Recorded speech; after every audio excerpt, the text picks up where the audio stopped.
വഴക്കമുണ്ടാക്കി ആ രീതിയിൽ പഴയതുപോലെ ജീവിക്കാൻ പറ്റത്തില്ല. നിങ്ങളൊരു വഴക്ക് ചിലപ്പോൾ തോറ്റ് മറ്റുള്ളവർ വിചാരിക്കും അവർ പറയണത് ശരിയാണ്, കാര്യം അവർക്ക് സ്വരം ഉണ്ടല്ല, അവർ സ്വരം എടുത്ത് നമ്മളെ തോൽപ്പിച്ചായിരിക്കും, അപ്പം ശരിയാണെന്ന് വിചാരിക്കും. അവർ പറഞ്ഞത് ശരിയല്ലെന്ന് പറയാൻ വേണ്ടി നമ്മളും അവരെ തോൽപ്പിക്കാൻ വേണ്ടി അതേ മെഷീനറി ഉപയോഗിക്കാൻ പറ്റത്തില്ല. കാര്യം ഇതെല്ലാം കണ്ടുകൊണ്ടിരിക്കുന്ന ദൈവമാണ് നമ്മൾക്ക് പ്രതിഫലം നൽകണത്. രഹസ്യത്തിൽ അറിയുന്ന പിതാവ് നിങ്ങൾക്ക് പ്രതിഫലം നൽകും. Take the word of God. ശ്രുതിക്കട്ടെ ഹല്ലേലൂയ. യേശുവേ നന്ദി, ഹല്ലേലൂയ, ഹല്ലേലൂയ. യേശുവേ സ്തുതി, യേശുവേ ആരാധന, യേശുവേ മഹത്വം, മഹത്വം, മഹത്വം.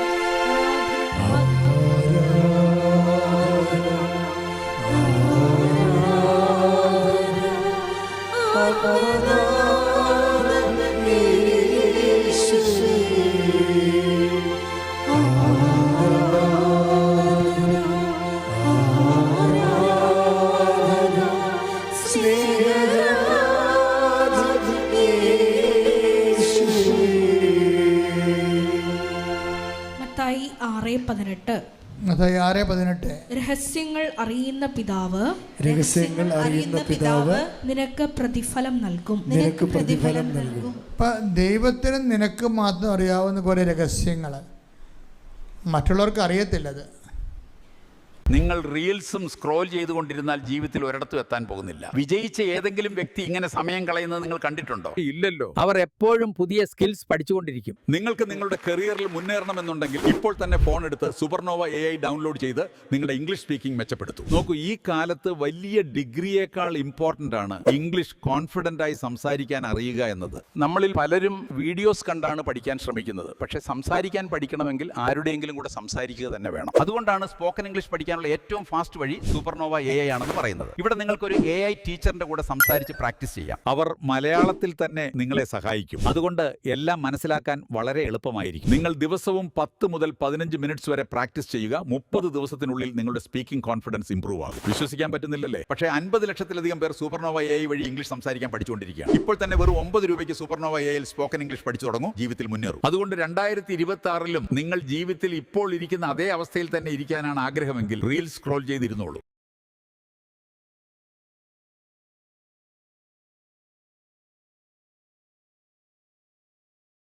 വെറും 1 രൂപ കൊണ്ട് തന്നെ നിങ്ങൾക്ക് വിദ്യ ആപ്പ് സ്റ്റാർട്ട് ചെയ്യാം. വീട്ടിലിരുന്നു കൊണ്ട് പാർട്ട് ടൈമായി ഡെയിലി എങ്ങനെ പണം സമ്പാദിക്കാമെന്ന് ഇവിടെ പഠിക്കാം. ബിൽ ഗേറ്റ്സ് ചെയ്തു, ടാറ്റ ചെയ്തു, ജുൻജുൻവാല ചെയ്തു. അപ്പൊ നിങ്ങൾക്ക് എന്തുകൊണ്ട് ചെയ്യാൻ പറ്റില്ല? വിദ്യ ആപ്പിൽ ഫേസ്ബുക്ക്, വാട്സ്ആപ്പ്, പേടിഎം വഴി പണം എങ്ങനെ ഉണ്ടാക്കാം എന്ന് പഠിപ്പിക്കും. 100-ൽ കൂടുതൽ വെരിഫൈഡ് ആപ്സ് വഴി പാർട്ട് ടൈം ഇൻകം എങ്ങനെ ഉണ്ടാക്കാം എന്നും പഠിക്കാം. ചെറിയ ഇൻവെസ്റ്റ്മെന്റിൽ ബിസിനസ് സ്റ്റാർട്ട് ചെയ്യാൻ, സ്റ്റോക്ക് മാർക്കറ്റിൽ ഇൻവെസ്റ്റ് ചെയ്യാൻ, യൂട്യൂബ് ചാനൽ ഗ്രോ ചെയ്യാൻ, ഇൻസ്റ്റഗ്രാമിൽ വൈറൽ ആകാൻ, ഇതെല്ലാം വിദ്യ ആപ്പിൽ പഠിക്കാം. യൂട്യൂബ്, ഇൻസ്റ്റാഗ്രാം മാത്രം മതിയെന്ന് കരുതരുത്. അവിടെ ലേണിംഗ് ഇല്ല, വ്യൂസ് മാത്രം. അതുകൊണ്ട് ഇതാണ് സമയം. വിദ്യ ആപ്പ് ഓപ്പൺ ചെയ്യൂ. നിങ്ങളുടെ വിജയത്തിലേക്കുള്ള വഴി ഇപ്പോൾ തന്നെ തുടങ്ങൂ.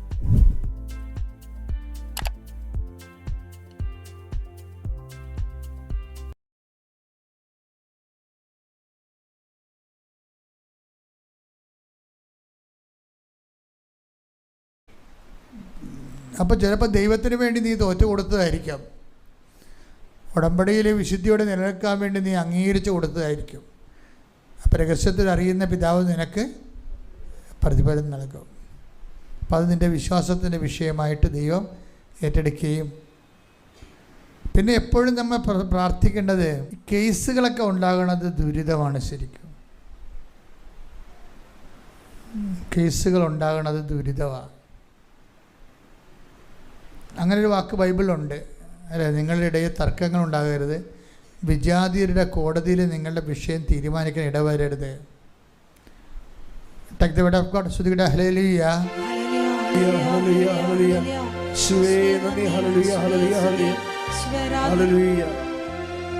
ഒന്ന് കൊറിന്തോസ് 6:5 മുതലുള്ള തിരുവചനങ്ങൾ. 1 കൊറിന്തോസ് 6:5. നിങ്ങളെ ലജ്ജിപ്പിക്കാനാണ് ഞാനിത് പറയുന്നത്. സഹോദരർ തമ്മിലുള്ള വഴക്കുകൾ തീർക്കാൻ മാത്രം ജ്ഞാനിയായ ഒരുവൻ പോലും നിങ്ങളുടെ ഇടയിൽ ഇല്ലെന്ന് വരുമോ? സഹോദരൻ സഹോദരനെതിരെ പരാതിയുമായി ന്യായാസനത്തെ സമീപിക്കുന്നു. അതും വിജാതീയരുടെ ന്യായാസനത്തെ. നിങ്ങൾ തമ്മിൽ വ്യവഹാരങ്ങൾ ഉണ്ടാകുന്നത് തന്നെ നിങ്ങളുടെ പരാജയമാണ്. എന്തുകൊണ്ട് ദ്രോഹം നിങ്ങൾക്ക് ക്ഷമിച്ചുകൂടാ? വഞ്ചന സഹിച്ചുകൂടാ. അപ്പോൾ ഇതാ വിഷയം എന്ന് പറയുന്നത്. നമ്മളെപ്പോഴും ഇപ്പോൾ കേസില്ലേ, കുറേ ആൾക്കാർ കേസിൻ്റെ പേപ്പർ കൊണ്ടൊന്ന് എനിക്ക് തരും. അച്ഛാ ഇത്രാം തീയതി കേസാണ്, കേസ് ജയിക്കാൻ വേണ്ടി പ്രാർത്ഥിക്കണമെന്ന് പറയും. ഞാനത് വാങ്ങിച്ച മാതാവിനെ കൊടുത്തിട്ട് തിരിച്ചു തരും. കാര്യം ആ കേസ് ഞാൻ ചോദിച്ച് എനിക്കറിയത്തില്ല. ഇവർ വക്കീൽ പറയുന്ന എല്ലാ കള്ളത്തരങ്ങളും ഇവർ അംഗീകരിച്ച് ഒപ്പിട്ട് കൊടുത്തിരിക്കുകയായിരിക്കും. കാര്യം നമ്മളൊരിക്കലും കേസ് സത്യസന്ധമായിട്ട് പറഞ്ഞ കേസ് ജയിക്കുക? ഒരിക്കലും കേസ് ജയിക്കത്തില്ല. സത്യസന്ധമായിട്ട് പറഞ്ഞ കേസ് നിലനിൽക്കുക? കേസ് നിലനിൽക്കത്തില്ല. പിന്നെ എന്ത് ഇല്ലാത്ത കാര്യങ്ങൾ പറയണം? ഇല്ലാത്ത കാര്യങ്ങൾ പറയണത് തന്നെ നിങ്ങളുടെ തമ്മിൽ വ്യവഹാരങ്ങളുണ്ടെങ്കിൽ നിങ്ങൾക്ക് പരാജയമാണെന്നല്ലേ പറയണത്. ഇല്ലാത്ത കാര്യങ്ങൾ പറഞ്ഞാൽ എന്തു പറ്റും? അപ്പം തന്നെ നമ്മൾ ഉടമ്പടിയിലും എല്ലാത്തിലും പരാജയപ്പെട്ടിരിക്കുകയാണ്. പിന്നെ നിങ്ങളുടെ ഇടയിൽ നീതി ഉണ്ടെങ്കിൽ, അനീതി ഉണ്ടാക്കാതിരുന്നാൽ മതി. നീതി ഉണ്ടെങ്കിൽ നിങ്ങൾ കേസുമായി മുന്നോട്ട് പോകാം. നീതി ഇല്ലെങ്കിൽ നിങ്ങൾ കേസുമായി മുന്നോട്ട് പോകരുത്. നിങ്ങളുടെ നീതി ഉണ്ടെങ്കിൽ, ഇപ്പോൾ ഭർത്താവിനിടയ്ക്ക് വാങ്ങിച്ച സ്വർണം നിങ്ങൾ പറയുന്ന 50 പവൻ തന്നെന്ന് പറയും. ഞാൻ 50 പവനും കൊണ്ടാണ് വന്നത്, 50 ലക്ഷം രൂപയെന്ന് പറയും. നിങ്ങൾക്കറിയാം നിങ്ങളെല്ലാം കൂടി 20 പവനേ ഉണ്ടായിരുന്നുള്ളെന്ന്. കേസ് ഇപ്പോൾ വക്കീൽ പറയണ 20 പവൻ എന്നാ ഉണ്ടാകാനാണ്, അതുകൊണ്ട് നിങ്ങൾ 50 എഴുതാൻ പറയും. അപ്പോൾ ആരാണ് ഈ ആളും വന്ന് ഉടമ്പടി എടുത്തിട്ടുണ്ട്? വക്കീൽ പറഞ്ഞിട്ടാണ്. ഇപ്പോൾ വക്കീലാണ് അവിടെ കർത്താവ്, യേശു അല്ല. അവിടെ വിഷയം വന്നിരിക്കുന്നത് യേശു കർത്താവാണെന്ന് പറയുമ്പോൾ യേശുവിൻ്റെ സ്ഥാനത്ത് തീരുമാനം എടുക്കാൻ സഹായിച്ച കള്ളക്കർത്താക്കന്മാരുണ്ട്. അവരോട് ഗുഡ് ബൈ പറയേണ്ടി വരും. എന്താ കാര്യം? വക്കീലിനെ കുറ്റം പറഞ്ഞൊരു കാര്യമില്ല, അയാളുടെ പയറ്റിപ്പഴപ്പാണത്. അതങ്ങനെ പറഞ്ഞാലേ കേസ് നിൽക്കത്തുള്ളൂ. പക്ഷെ അങ്ങനെ പറഞ്ഞാൽ നീ നിൽക്കത്തില്ല. എന്താ കാര്യം? നീ 50,000 രൂപയ്ക്ക് ദൈവത്തിന് ഒറ്റിക്കൊടുത്ത് കള്ളത്തരം പറഞ്ഞിട്ട് അനുഗ്രഹം മേടിക്കാൻ വേണ്ടി ഉടമ്പടി ചെയ്ത് അടിച്ചു മാറ്റാൻ മറുപറയെ വന്നിരിക്കുന്ന ആളാണ്. ദൈവത്തിന് അറിയത്തില്ലേ? അപ്പം നീ കേസ് ജയിച്ചാലും ജീവിതകാലം മുഴുവൻ തോറ്റ ഇഫക്റ്റാണ് വരാൻ പോണത്.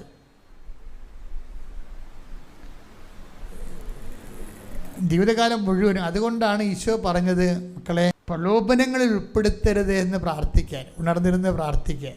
ഉറങ്ങി പ്രാർത്ഥിക്കാവുന്ന കാര്യം ഉണ്ടാകുമായിരിക്കും. അതുകൊണ്ടാണ് ഈശോ ഉണർന്നിരുന്ന് പ്രാർത്ഥിക്കാൻ പറഞ്ഞത്. ഉറങ്ങി പ്രാർത്ഥിക്കാവുന്ന പല വിഷയങ്ങളും കാണുകയെ ചിലപ്പോൾ നമുക്കറിയത്തില്ല എന്താണെന്ന്. ഉണർന്നിരുന്ന് പ്രാർത്ഥിക്കാൻ ഒരു കാര്യം പറഞ്ഞായിരുന്നു. എന്താണത്? പ്രലോഭനങ്ങളിൽ ഉൾപ്പെടുത്തിയ പരാജയമാണ് ആ സംഭവം. പ്രലോഭനങ്ങൾ ഉൾപ്പെട്ടു പോയാൽ അത് ഈ സ്വർഗസ്ഥനായ പിതാവ് എന്ന പ്രാർത്ഥന പഠിപ്പിച്ചപ്പോൾ ഒരു പ്രാർത്ഥന പറഞ്ഞ എന്താണ്? പ്രലോഭനങ്ങളിൽ. क्या हाई ब्रोकरेज आपको F&O ट्रेडिंग स्टार्ट करने से रोक रहा है? तो आपको चाहिए ग्रो। क्वांटिटी चाहे जितनी भी बड़ी हो, ग्रो पे ब्रोकरेज सिर्फ 20 rupees per order, plus pro features like advance chart, option chain और मन चाहे इंडिकेटर्स लगा के ट्रेडिंग बनाओ स्मार्ट और फास्ट। तो हाई ब्रोकरेज को बोलो bye. Open your free trading account today. Investment in securities market are subject to market risks. Read all the related documents carefully before investing.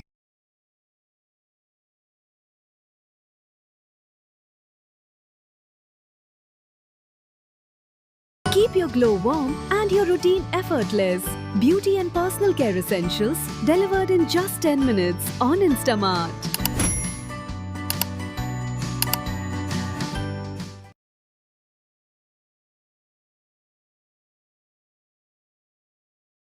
കാര്യം ഒരിക്കൽ ഉൾപ്പെട്ടു പോയാൽ നീ കോടതി ജയിക്കുമായിരിക്കും, പക്ഷേ ദൈവത്തിൻ്റെ കോടതി തോറ്റു.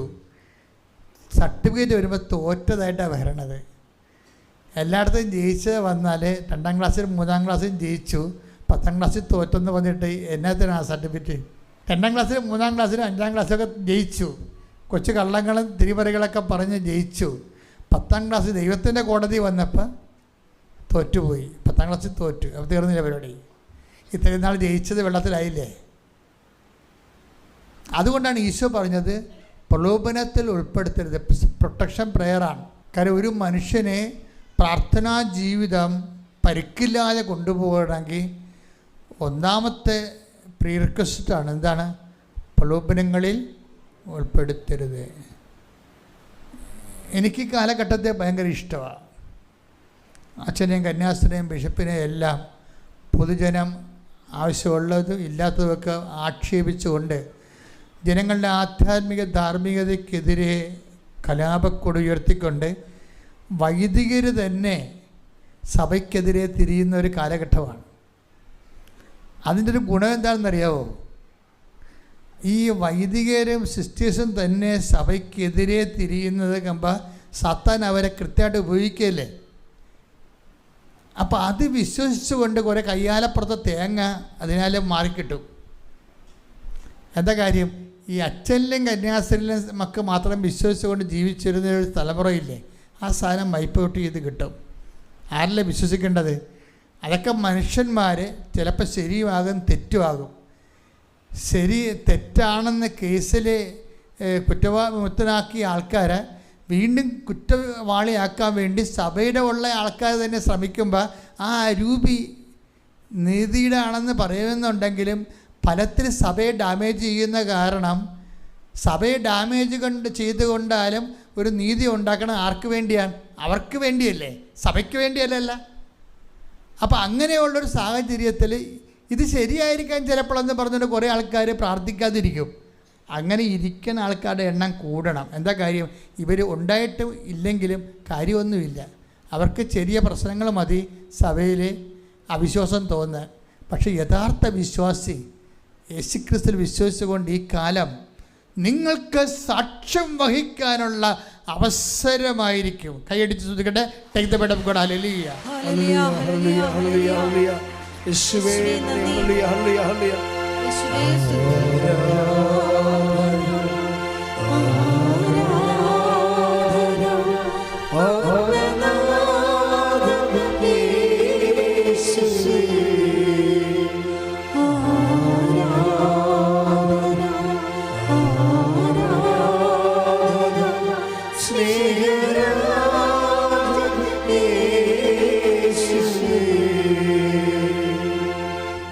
മർക്കോസ് 13:9. മർക്കോസ് 13:9. അവർ നിങ്ങളെ ന്യായാധിപ സംഘങ്ങൾക്ക് ഏൽപ്പിച്ചു കൊടുക്കും. അപ്പോൾ അതാണല്ലോ ഇപ്പം സംഭവിക്കണത്. അവർ നിങ്ങളെ ന്യായാധിപ സംഘങ്ങൾക്ക് ഏൽപ്പിച്ചു കൊടുക്കും. സിനഗോഗുകളിൽ വെച്ച് നിങ്ങളെ പ്രഹരിക്കും. ദേശാധിപതികളുടെയും രാജാക്കന്മാരുടെയും മുമ്പാകെ എനിക്ക് സാക്ഷ്യം നൽകാൻ നിങ്ങൾ നിൽക്കും. ഇതൊക്കെ നിങ്ങൾക്ക് സാക്ഷ്യം നൽകാനുള്ള അവസരമായിരിക്കും. അപ്പം നമുക്ക് എന്തെങ്കിലും തരത്തിലുള്ള നമ്മുടെ വിശ്വാസത്തിനെതിരെ ഒരു സിറ്റുവേഷൻ ക്രിയേറ്റ് ചെയ്യപ്പെടുമ്പോൾ ചിലപ്പോൾ അവിടെ മീഡിയ റീച്ചിന് വേണ്ടിയാകും, അല്ലെങ്കിൽ സഭയെ തന്ത്രപരമായിട്ട് ഉപദ്രവിച്ചുകൊണ്ട് രാഷ്ട്രീയ നേട്ടം ഉണ്ടാക്കാനാകും. ഇതെല്ലാം ഇലക്ഷൻ്റെ ഒരു ടൈമിനാണ് ഇതെല്ലാം പൊങ്ങി വരണമെന്ന് ഓർക്കണം. അപ്പം നമ്മളെ സഹായിക്കാമെന്നും പറഞ്ഞ് നമ്മുടെ കൂടെ നിൽക്കുന്ന ആൾക്കാർക്ക് പോലും അവർ തന്നെയായിരിക്കും നമ്മളെ ഏറ്റവും ഉപദ്രവിക്കാൻ വേണ്ടി സാത്താൻ ഉപയോഗിക്കുന്ന ആൾക്കാർ. പക്ഷേ ഇതൊക്കെ എന്താണ്? വിശ്വാസികളെ സംബന്ധിച്ചിടത്തോളം എന്താണ്? അത് ശരി ഇത് ശരി വേണമെന്ന് പറയുന്ന സമയമല്ലത്. മറിച്ച് എന്താണ്? വിശുദ്ധമായ ജീവിതം നയിച്ചുകൊണ്ട് ഇതെല്ലാം നിങ്ങൾക്ക് സാക്ഷ്യം വഹിക്കാനുള്ള അവസരമായിരിക്കും. ശ്രദ്ധിക്കട്ടെ. ഹല്ലേലൂയ, ഹല്ലേലൂയ, ഹല്ലേലൂയ, ഹല്ലേലൂയ, ഹല്ലേലൂയ, ഹല്ലേലൂയ, ഹല്ലേലൂയ. യേശുവേ ആരാധന, ആരാധന, ആരാധന, ആരാധന.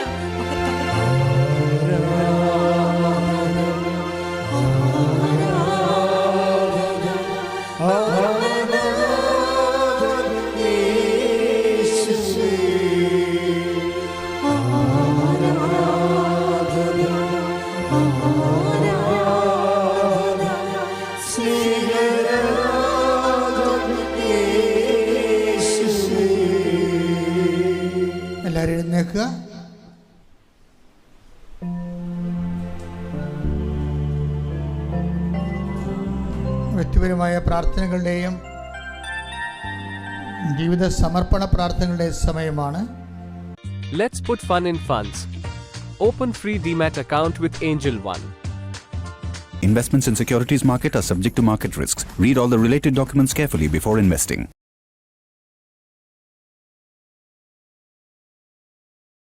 നിങ്ങൾ എന്തുകൊണ്ടാണ് കേരള മാട്രിമോണി ചൂസ് ചെയ്തത്? ഇതിൽ ധാരാളം ചോയ്സുകളുണ്ട്. മലയാളത്തിൽ നോക്കാനുള്ള സൗകര്യവും ഉണ്ട്. ഹോറോസ്കോപ്പ് മാച്ച് നോക്കാനും സാധിക്കും. ലക്ഷക്കണക്കിന് ആളുകൾക്ക് നമ്മുടെ കേരള മാട്രിമോണി വഴി കല്യാണം നടന്നിട്ടുണ്ട്. ഇതിൽ കൂടുതൽ ഇപ്പൊ എന്താ വേണ്ടത്? മലയാളികളുടെ നമ്പർ 1 ചോയ്സ് കേരള മാട്രിമോണി.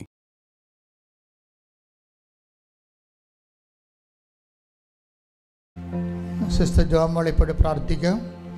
ഓരോ വിഷയങ്ങളുടെ മേലും സമർപ്പിച്ച് പ്രാർത്ഥിക്കും. നിങ്ങൾ ആദരവോടെ, ഭക്തിയോടെ ജീവിതാവസ്ഥകൾ, നിങ്ങൾ ഇന്ന് നേരിടുന്ന ജീവിത പ്രശ്നങ്ങൾ സമർപ്പിച്ചുകൊണ്ട് നിൽക്കട്ടെ. പരിശുദ്ധ പരമ ദിവ്യ കാരുണ്യത്തിന് നേരവും ആരാധനയും സ്തുതിയും പുകഴ്ചയും ഉണ്ടായിരിക്കട്ടെ. പരിശുദ്ധ പരമ ദിവ്യ കാരുണ്യത്തിന് നേരവും ആരാധനയും സ്തുതിയും പുകഴ്ചയും ഉണ്ടായിരിക്കട്ടെ. പരിശുദ്ധ പരമ ദിവ്യ കാരുണ്യത്തിന് നേരവും ആരാധനയും സ്തുതിയും പുകഴ്ചയും ഉണ്ടായിരിക്കട്ടെ. നമുക്കെല്ലാവർക്കും കൃപാസനം പ്രത്യക്ഷീകരണ മധ്യസ്ഥ പ്രാർത്ഥന ഏറ്റുചൊല്ലി പ്രാർത്ഥിക്കാം. അമ്മേ പരിശുദ്ധ അമ്മേ, ദൈവമാതാവേ, കൃപാസനത്തിലൂടെ ഞങ്ങൾക്കും ഞങ്ങളുടെ ദേശത്തിനും അമ്മ മധ്യസ്ഥം തേടി തന്ന എല്ലാ അനുഗ്രഹങ്ങൾക്കും കൃപകൾക്കും ഞങ്ങളിപ്പോൾ ഹൃദയം നിറഞ്ഞ നന്ദി പറയുന്നു. സ്തുതിച്ചു പ്രാർത്ഥിക്കാം. Hallelujah, hallelujah. നാളിതുവരെ ഞങ്ങൾക്ക് ലഭിച്ച എല്ലാ കൃപകൾക്കും അനുഗ്രഹങ്ങൾക്കും നന്ദി പറയുന്നു. Hallelujah, hallelujah. മഹത്വം, മഹത്വം, ആരാധന, ആരാധന. പിതാവേ നന്ദി, പിതാവേ മഹത്വം.